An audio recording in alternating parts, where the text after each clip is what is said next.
Pada masa-masa pertama kehidupan manusia di muka bumi, ada seorang raja yang menguasai seluruh belahan bumi dari ujung timur hingga ke ujung barat. Dia berkeliling di seluruh penjuru bumi dalam sebuah perjalanan yang disebutkan bahwa perjalanan tersebut memakan waktu hingga 500 tahun. Dia berkeliling untuk menyeru kepada ajaran Islam, menyebarkan perdamaian dan menghilangkan kezaliman, sampai dia pun tiba di ujung timur dan barat bumi. Zulkarnain, sang raja yang menguasai seluruh penjuru bumi.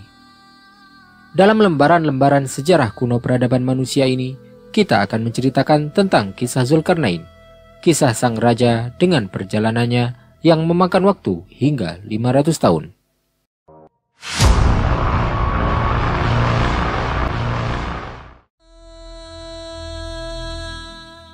Zulkarnain, namanya disebutkan dalam Al-Quran sebagai seorang manusia yang saleh, yang menjelajahi seluruh wilayah di bumi.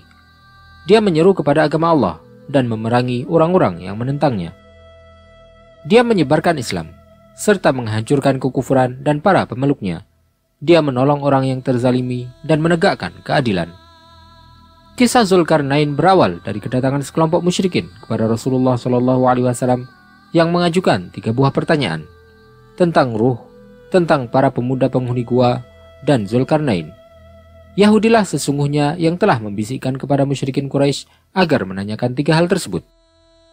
Allah SWT kemudian menurunkan firman-Nya yang berisi tentang kisah Zulkarnain dalam surat Al-Kahfi. Berkenaan dengan hakikat tentangnya, Rasulullah SAW menegaskan dalam sebuah hadisnya dengan sabda beliau, "Wa ma adri Zulkarnain anabiyyan kana amla." Aku tidak tahu apakah Zulkarnain seorang nabi atau bukan. Ibnu Abbas radhiyallahu anhu sendiri ketika ditanya tentang Zulkarnain, beliau menjawab, dia berasal dari Himyar. Namanya adalah Sa'ab bin Fi Marasid, yang telah diberikan kekuasaan oleh Allah SWT di atas bumi dan diberikan segala fasilitas untuknya.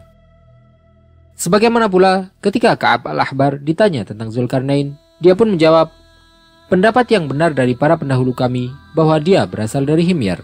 Namanya adalah Sa'ab bin Fi Marasid.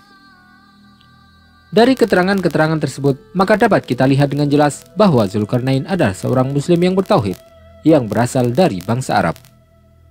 Maka, Zulkarnain yang termaktub dalam surat Al-Kahfi bukanlah Iskandar Zulkarnain atau Alexander the Great, penguasa asal Makedonia. Zulkarnain juga bukan merupakan pendahulu bangsa Persia atau memeluk agama mereka.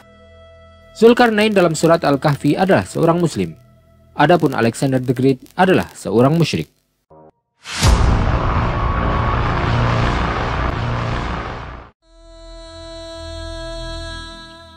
Kisah tentang Zulkarnain disebutkan oleh Allah SWT dalam surat Al-Kahfi.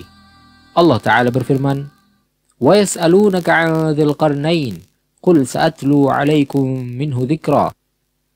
Dan mereka bertanya kepadamu wahai Muhammad tentang Zulkarnain. Katakanlah, aku akan bacakan kepada kalian sebagian cerita tentangnya. Dalam ayat ini, Allah SWT tidak menceritakan tentang kisah Zulkarnain secara keseluruhan, tetapi dia hanya menceritakan hal-hal terpenting yang memiliki banyak pelajaran dan ibrah di dalamnya.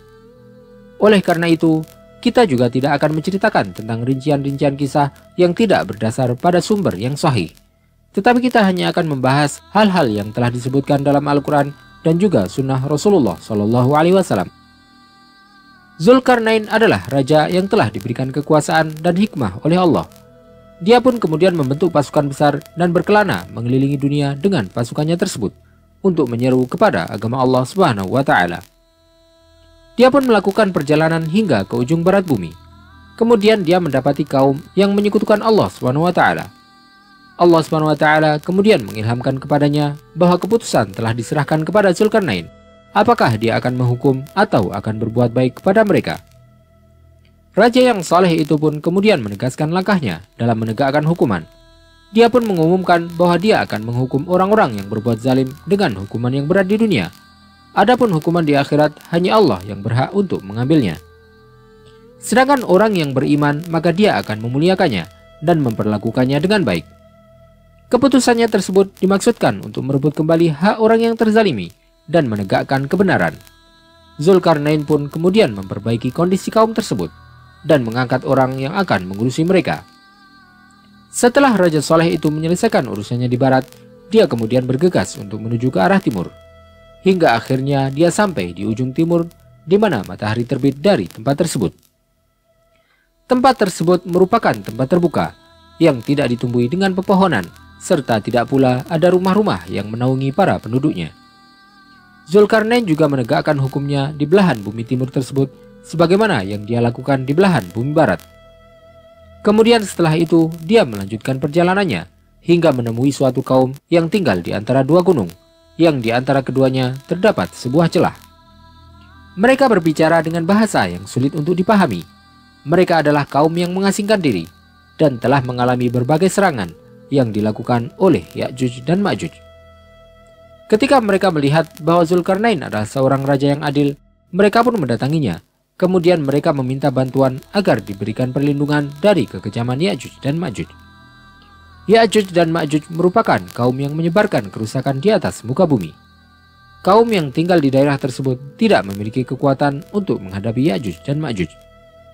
Mereka kemudian meminta kepada Zulkarnain untuk membuatkan sebuah pembatas untuk menutup celah tersebut.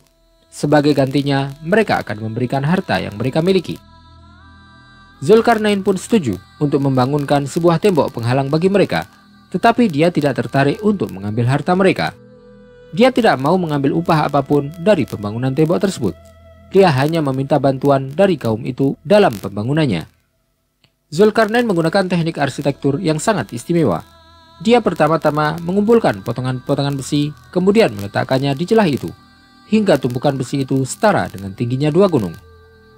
Dia kemudian menyalakan api pada tumpukan besi itu dan menuangkan cairan tembaga panas ke atasnya. Besi-besi itu pun kemudian menyatu dan menjadi sangat kuat.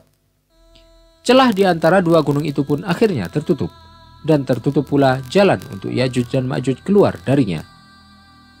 Ya'juj dan Ma'juj tidak bisa untuk melubangi tembok itu, dan orang-orang lemah yang tinggal di sekitarnya pun selamat dari keburukan Ya'juj dan Ma'juj. Setelah Zulkarnain menyelesaikan pembangunan tembok itu, dia memandangi tembok tersebut dan memuji Allah SWT atas limpahan nikmatnya. Dia mengakui bahwasanya hanya karena Allah SWT lah dia dapat melakukan pembangunan tembok itu. Zulkarnain sama sekali tidak sombong maupun bangga. Dia tetaplah menjadi seorang hamba yang banyak bersyukur.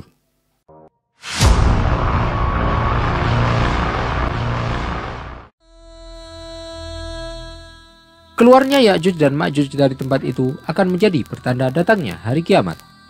Mereka adalah kaum dengan kekuatan yang luar biasa. Umat manusia yang ada tidak mampu untuk menghadapi mereka, hingga datanglah Zulkarnain dan membangun tembok penghalang yang kokoh yang tidak akan pernah terbuka kecuali dengan izin Allah di akhir zaman. Jika saat itu telah tiba, mereka akan keluar dan tidak ada seorang pun yang selamat dari kejahatan mereka, serta tidak ada yang bisa untuk menghentikan mereka. Mereka terus membuat kerusakan, sampai turunlah ketetapan Allah yang kemudian Allah akan mengirimkan pasukannya dan membinasakan mereka dalam satu waktu. Allah SWT telah merahasiakan keberadaan tembok penghalang itu dan juga tempat tinggalnya Ya'juj dan Ma'juj dari semua orang.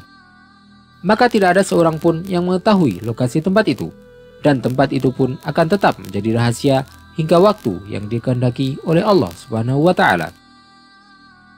Kehidupan Ya'juj dan Ma'juj saat ini menjadi rahasia bagi kita, tetapi kemunculan mereka adalah satu hal yang benar dan merupakan ketetapan Allah yang akan datang tanpa bisa dihindari.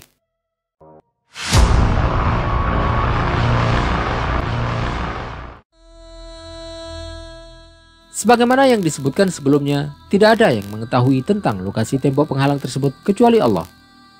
Banyak pendapat yang kemudian bermunculan berkenaan dengan spekulasi tempat dinding Zulkarnain tersebut. Tetapi pada akhirnya kita tidak bisa memastikan semua hal tersebut. Sebagian besar ahli tafsir seperti Al-Qurtubi dan Tabari menyebutkan dari Ibnu Abbas radhiyallahu anhuma bahwasanya beliau berkata, dinding Zulkarnain berada di negeri Turki, terletak di samping Armenia dan Azerbaijan. Sebagian ulama yang lain menyebutkan bahwa lokasi dinding tersebut berada di belakang Cina. Sebagian yang lain berpendapat bahwa dinding itu berada di Georgia, di pegunungan Kaukasus dekat Azerbaijan dan Armenia. Imam Al-Alusi sendiri berpendapat bahwa kemungkinan lokasi dinding tersebut telah dipenuhi dengan air, sehingga saat ini kita tidak mungkin untuk mencapai dinding itu karena telah terhalang oleh air. Tetapi yang terpenting adalah bahwasanya dinding Ya'juj dan Ma'juj itu ada hingga saat ini dan akan tetap ada sampai datang waktu yang telah ditentukan oleh Allah, yang kemudian tembok tersebut akan roboh dan keluarlah Ya'juj dan Ma'juj darinya, yang akan terjadi setelah keluarnya Dajjal dan turunnya Nabi Isa alaihi salam.